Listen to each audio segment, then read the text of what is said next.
اسلام آباد نے توشہ خانہ ریفرنس اڑا کے رکھ دی, سائفر ختم ہو گیا, تو پھر رکھا کس بنیاد پہ ان کو اندر ہے؟ محبت بڑی ہے انہیں. محبت مجھے ان جوانوں سے ہے ستاروں پہ جو ڈالتے ہیں کمند, وہ ستاروں پہ کمند ڈالنے کے لیے اٹک جیل میں بیٹھا ہوا ہے, اور یہ صرف اس خوف میں یہ ڈرے بیٹھے ہیں کہ جس دن وہ ببر شیر باہر آئے گا ان کے ساتھ گزرے گی کیا. ہمیں تو وہ لمحہ سوچ کے وہ ایک جسم میں ایک عجیب سی جو ہے نا وہ جھرجھری آتی ہے, کیا لمحہ ہوگا جس وقت وہ ببر شیر باہر آئے گا, کب تک رکھ لیں گے. یہ قید کر سکتے ہیں صرف انسان کو, نظریے کو قید نہیں کر سکتے. عمران خان ایک نظریے کا نام ہے, عمران خان ایک آئیڈیالوجی ہے جو اس وقت لوگوں کے دلوں میں گھر کر چکا ہے. اس کو جیلوں کی دیواریں قید نہیں کر سکتی.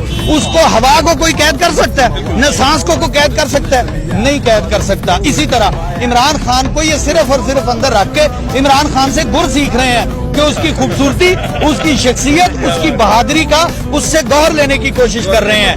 لیکن ہم انہیں صرف اور صرف یہ کہیں گے کہ ایسا ممکن نہیں ہے. وقت کرتا ہے پرورش برسوں, حادثہ ایک دم نہیں ہوتا. بھائی میرے, آپ نے جو 76 سال سے بویا ہوا ہے اس کو عمران خان نے چیلنج کیا ہے, اس کو ٹھیک بھی کرے گا تو عمران خان کرے گا, اور 73 کے آئین کے مطابق کر کے دکھائے گا انشاءاللہ.